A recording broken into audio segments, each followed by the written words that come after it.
Sports Mix Thursday morning. Bill Haston, Tulsa World. Rod Thompson, PWP basketball. Spencer Mayberry, Mounds, Oklahoma. Is that what you said? Yeah. Mounds, Oklahoma. Yeah. I've never been to Mounds. I've been to Mounds. R.J. Young. Blink. I have been to Mounds. I have been to Mounds. RJ's been hosting on Sunday mornings for a few months the Fight Me Show on the Sports Animal with my man Corey Hilliard. As of Monday, RJ has a completely and spectacularly different role here at the station. And you know what? I'm gonna let RJ explain in detail what that new role entails. Good morning, RJ. What's up, Bill? How you doing, man? Hey, Rod. Enjoyed the conversation, man. Part of history here. I mean, my good night. History, please. History. I mean, I'm gonna say this before you say anything. You know, they asked me, did I know you? And I said, of course. You know, I see him on the show. But I remember going back. I think it was Mitchell Solomon. We were training over at Marquette, and you were doing some work and doing some work on recruits here. And I say, man, look at this guy now. I mean, just put his head down, continue to work, and look at him now. Yeah. Look at him Monday. What happens Monday? Monday, we start the RJ Young Show from 9 to 11. Yeah. I'm about that? Stupidly humble about this, man. It's very cool. I'm excited. I'm having fun. I was wanting to pitch into the conversation you guys are having this morning.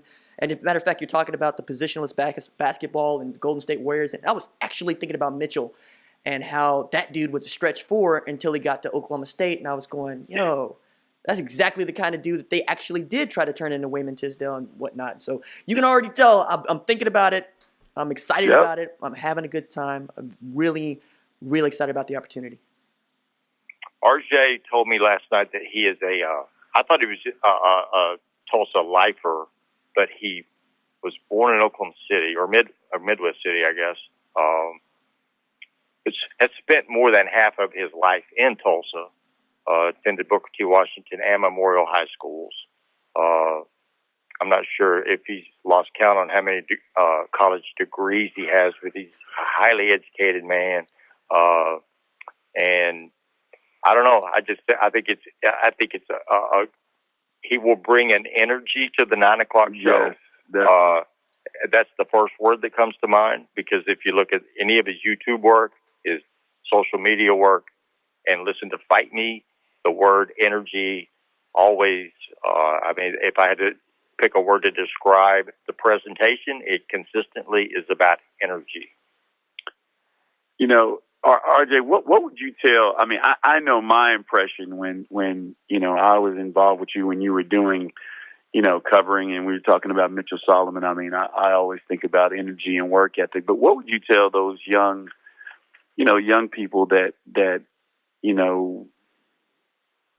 dream of being in a situation like you are now? I always say in sports, we always bring the guy who plays the game to come speak, but I don't think enough that we bring the guys like yourself or Bill or other guys that still love sports and involve sports, not necessarily playing, but in some kind of way. But what would you tell that young person that's maybe in high school right now that looks at you and you're doing your show? What would you tell them is the biggest key to, one day maybe having their own show?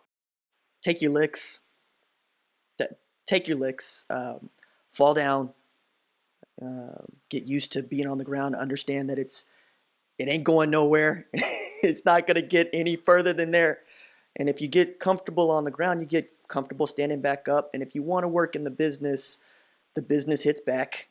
You'll find your way. I mean, I've basically been working in sports and writing about sports since I was 18 years old.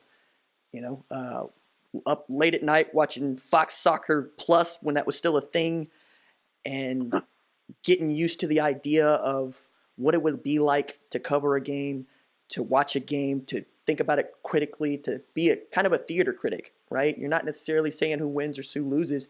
Your job is to say, hey, was this good? Was this great? Why? Give people a why. But if you really want to do this, you're gonna get kicked in the face a couple of times. If you still want to do it, that's great. If not, that's okay. I just got used to getting kicked in the face, and I ended up doing what I'm doing because this is all I want to do.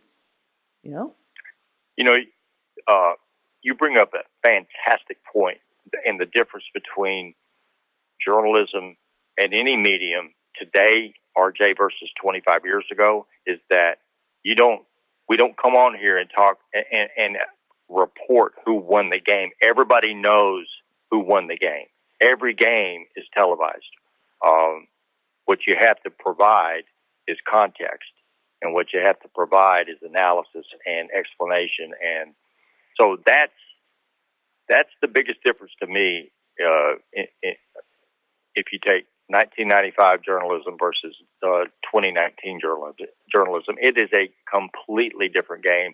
And what you were talking about, it's just you can't overstate the value of research, and you can't take a day off from it. Well, that's you, Bill. That's you. We ask you about almost anything, and you have a story, you have a fact. You're also extremely well read. That was part of the coming up for me, is reading everything, and I don't just mean sports. I just got done with Jill Lepore's These Truths, which is a history of the United States, and there's always ways to find different ways to tell a story, and that's what we're doing most of all. We're telling stories, we're participating, we're also fans of everything that we're watching. We're also tasked with being able to give people a reason as to care about what's going on in the world of sports around us, and then when it calls for it, do what you did, which is get up at 2 a.m. in the morning and go out to Jinx in the middle of the night, try to figure out what's right. going on and how. I was 2013, I left my apartment and started driving toward Moore, because of what had gone on there. And that's the gig, right? That's what we want to do. We're participating, but we're also a big part of the community. And it's a privilege to have people care about what you have to say. And I can't I can't overstate that. It feels understated even to say it, but how many people have an opportunity to be heard? And that was why I started writing. I thought I had something that I can contribute that was original, that was new. And people forget. That's how I came up. I came up watching Bill Haston. I came up watching Garen Emig. I came up reading John Hoover, Dave Sittler, Barry Trammell. I came up when Jake Trotter was still covering the Sooners at the Oklahoma. He just took a job with the Cleveland Browns earlier today. And this place raised me as much as I was raised in it. And that's always going to feel humbling to me. And that's one of the reasons I'm so excited about what I get an opportunity to do on Monday. Matter of fact, bosses came to me and said, "Hey man, this is the gig. We like you. It's going to be yours for a while, and we're excited about it. We hope you are." And I said, I couldn't be more excited. You ain't doing it on Monday. You doing it Tuesday and Wednesday. Well, I'm starting out on Monday. That's the thing. Right. Starting out on Monday, Monday through Friday, 9 to 11 a.m. It'll be me in the host chair, and that's going to be fun, man. We're going to talk about Game 2. For starters, we're going to talk about the Women's College World Series. I'm sure that I'm going to work in a noodling reference here and now. So RJ, when you show coming up, what can we expect, and what is the main reasons that listeners should tune in? College football and recruiting is what I love, and I love every aspect of it, and that's the reason as to why we're going to talk about the Sooners, my Sooners, right? University of Tulsa, my alma mater, Oklahoma State. We're going to get into some Bison. We're also going to. This is a big time in recruiting. We don't talk enough about it and how these things get shaped. Like, we're talking about what your kid's going to do, man, and how many people understand the kind of talent that Bryce is. How many people get an opportunity to see those folks? I'll make it my business to go do that. When the opening final is in June, I'm going to be there in Dallas talking about the next wave of great athletes. That's the coolest thing about all of this, is I'm going to be able to give you an insight into the things that you care about and give you a thought about the future and give you a thought about what's going on right now currently, but also with a nod to the past. Again, I'm listening to the show and I'm going, you know what? Wayman Thompson would have been a face-up 4. That's just the way that, or Wayman Tisdale, excuse me, would have been a face-up 4, But also to look at a guy like Zach Evans, who decided to leave, top 5, top 8 list and whatnot. What does that even mean? Like, we're in list season. And I had somebody go, RJ, why should I be paying attention to what these recruits are doing in a list? I'm saying because they're trying to give you insight into how they're doing this.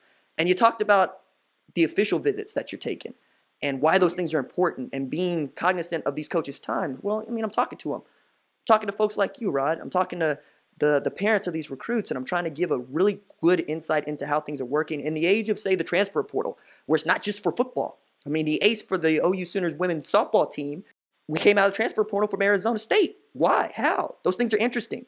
You know, that's value that I can provide you and information I can provide you, and that is going to be my bent. Trying to give you something else to think about and for us to talk about, and maybe you didn't hear it somewhere else because local sports is what we are and what we do, and we talk about it in just a different way. It's interesting.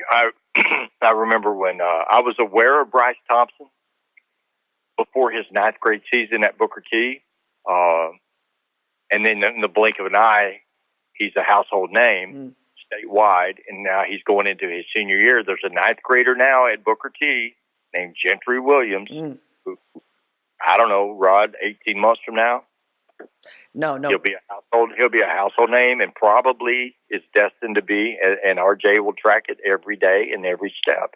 But he's probably destined to be, excuse me, a 5-star football recruit at Booker T. Well, he will be a 5-star football recruit. It's so funny, and I know RJ can appreciate this. So, Gentry played in our program also, and so you start to see these guys, and I always say, you know, good coaches, you can always tell the experienced coaches, they always have a reference. So just like now, you know, we go on visits, you know, you go to Michigan State or you go to Tulsa, they always got references to the players that they had and what they're doing now.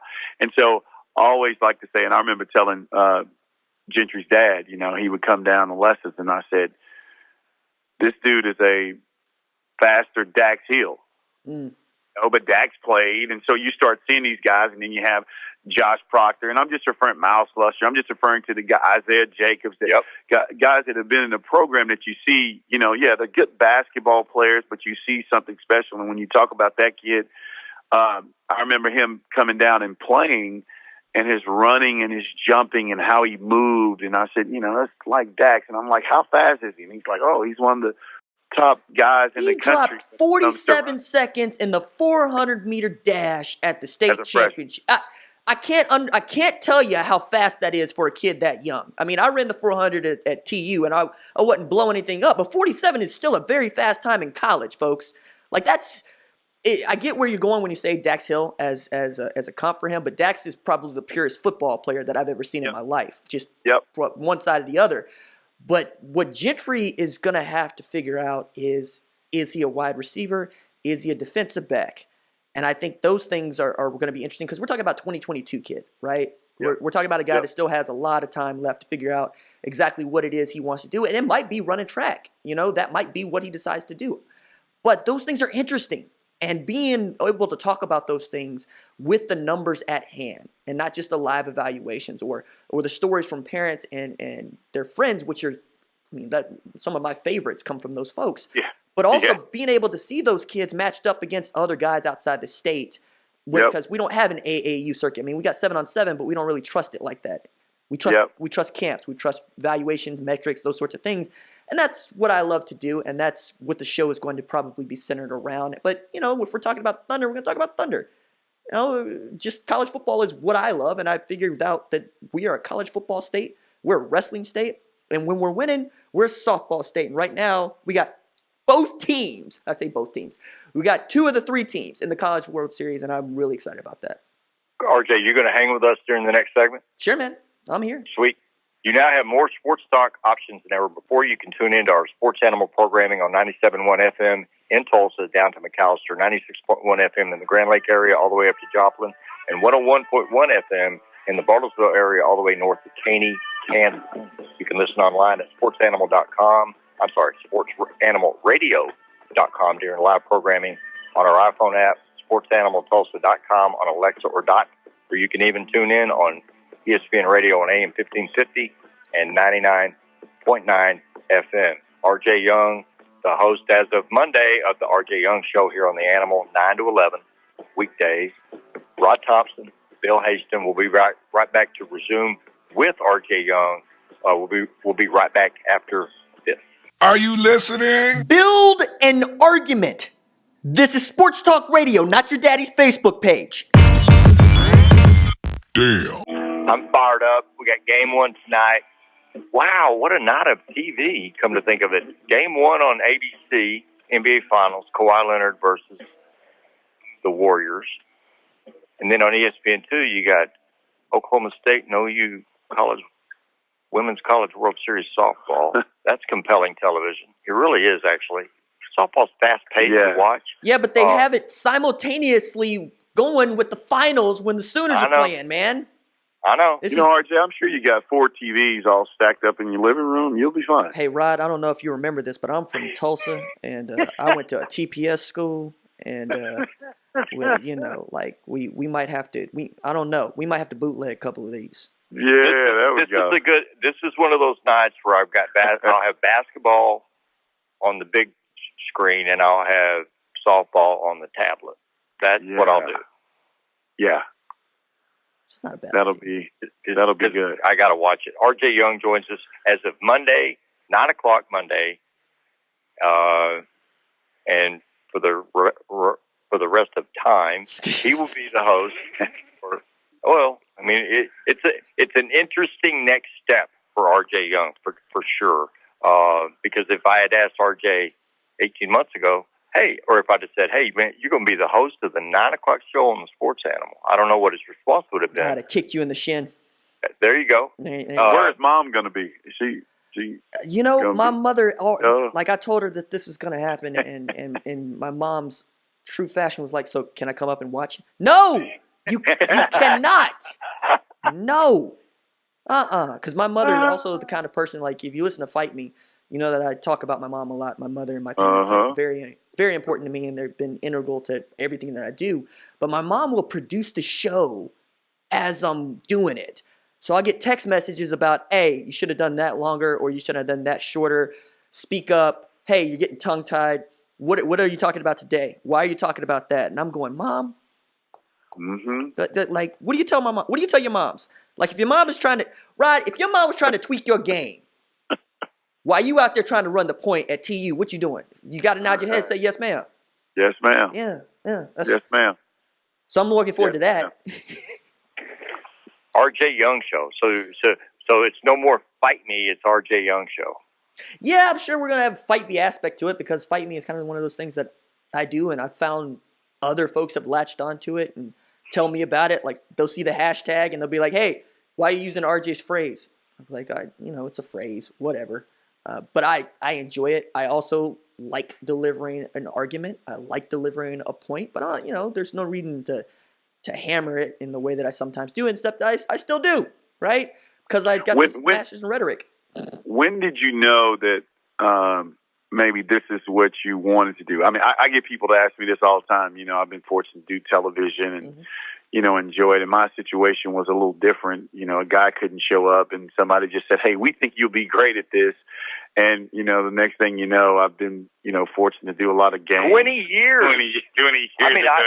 20 years of television for Rod Thompson, which you reminded me of last night, which is crazy. And I always tell people that, the first game I did, they called me the night before, and it was Missouri State, or Southwest Missouri State at the time, played Tulsa.